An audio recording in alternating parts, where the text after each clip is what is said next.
Welcome back, everyone. Now, the 4th of July weekend holiday may be behind us, but there is still plenty of time to break up the barbecue, the gloves, and do some grilling. So joining us now with some tips on getting your next cookout just right, we welcome Sonny's barbecue pit master, Clay Murphy. Thank you so much for coming. This smells so excited. We're already... Well, thank you so much for having me here. We're really excited about it. I've got some things on here that I really want to talk about when it comes to grilling.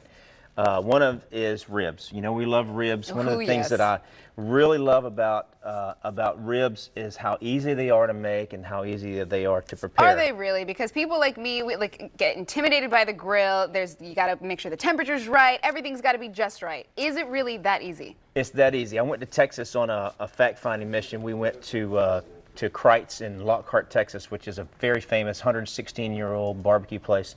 And I go in there and I'm wanting to pick the guy's brain and get all his secrets. And I'm like, well, what temperature do you cook? He goes, hot. And I said, well, how long do you cook it? Till it's done. And I'm like, what does that mean? You're not helping me out at all. But basically what he's talking about is that the meat, when it reaches a certain temperature control is the thing. It doesn't matter whether it gets there fast or whether it gets there slow. We cook low and slow because it allows us to be in the perfect temperature longer, you know, especially for commercial or for competitions. But whether you cook it hot, you can use a grill. The only thing about using a grill is that the direct heat will burn the meat, so you need to have something in between the heat and the meat, like a pan of water. So is that, like, do we have to use a meat thermometer because of that? Well, it's always advisable to use a meat thermometer to know where you are, because you know, here again, the challenge is you get into the delicious zone, you can get in it and out it really fast. So you want to be careful. But you can use a grill, you can use a smoker. I have a Traeger. You were telling me about his new love. I'm telling you, it is one of the coolest things. You push a button and then, you know, 10 minutes later you're ready to smoke meat. It's a great product. But the thing about it is that it's got probes already in it, temperature probes, and you just push the button and it goes that way. We do have a competition team, so we do a lot of this stuff. Let's talk about meat real quick. Yeah, let's get down to the tips. Right. So we can get our meats taken a little like Sonny's. This is a raw slab of spare ribs that's cut in the St. Louis style. And St. Louis style spare ribs simply means that it's cut for consistency. You see how they're nice and even all the way through. In a competition or something, I would go through and maybe trim some of this fat off. Now this is a pork shoulder. This is the whole shoulder that we've cut, and to show you the two different cuts. This is what we call a collar, and this is where the money muscle is. This is where the good stuff is that we smoke. The good flavor. It's good flavor. This is where competition teams will really use this money muscle here for competing, because that's where it is. Now this is the other half of the collar that we also save, and what we'll do is we'll wrap it up good and tight like that and smoke it for about 12 hours in the smoker. Is there any bone in this? Yeah, oh yeah, there's a bone in there, and we're fixing to find it. That's why I got my gloves on? Is that That's why you got your gloves on. Now what we're going to do is we're going to go over to the other side over here where I have some of these things that are already done.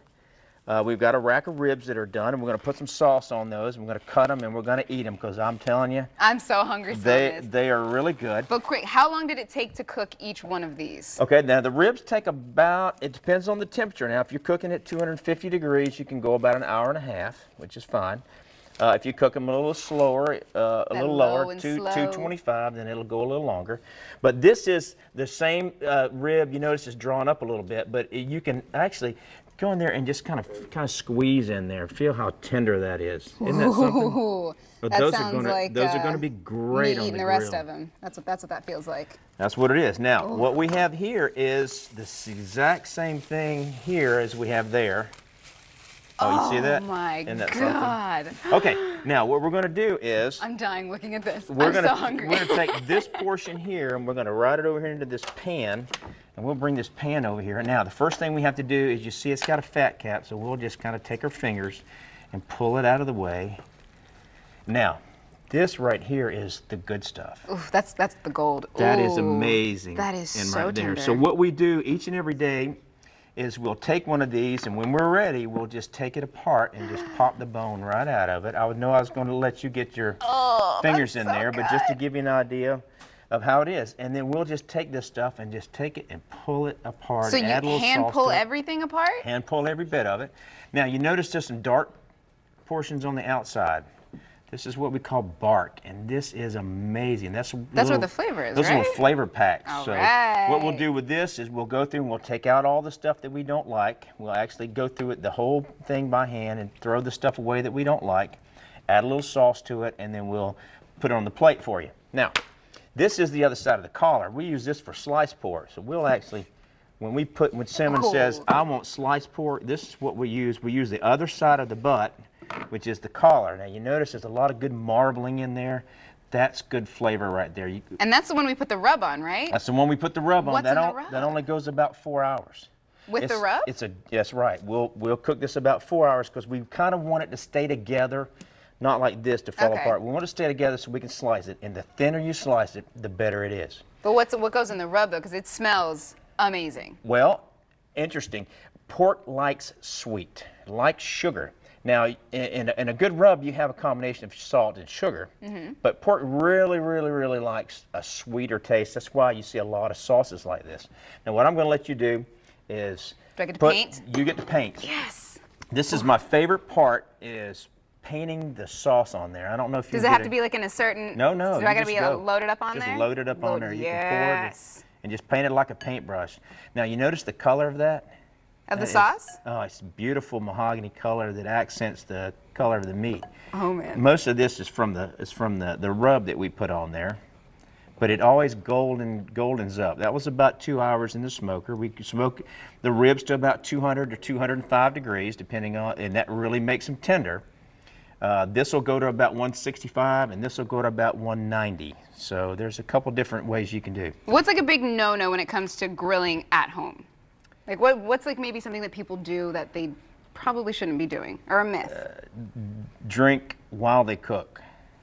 That's a no? You need to wait until after the cooking's done. No, what are you talking about, If you Clay? want it to be right, it's got to be. It's a staple in the South, a beer in one hand, the tongs in the other. Isn't that the truth? Well, they're not at, well, I can't say that they're not at the competitions, because there's a lot of guys at the competitions that love to crack open a beer. That's what I'm saying. It's a way of life. Let me just, all right, fine. Let me just cut a couple Clay of these said it, together. you guys. No more drinking and grilling. Well, it depends. If you're in competition, you may want to think about.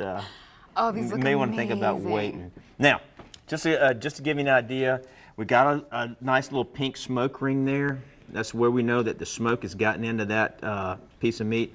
And in competitions, you don't want it to pull off away from the bone. You don't want it to fall away from the bone. The judges consider that overdone. You want to be able to take a nice bite and have it pull away nice and clean. So if you want to grab one of those, I don't know if you're a meat eater.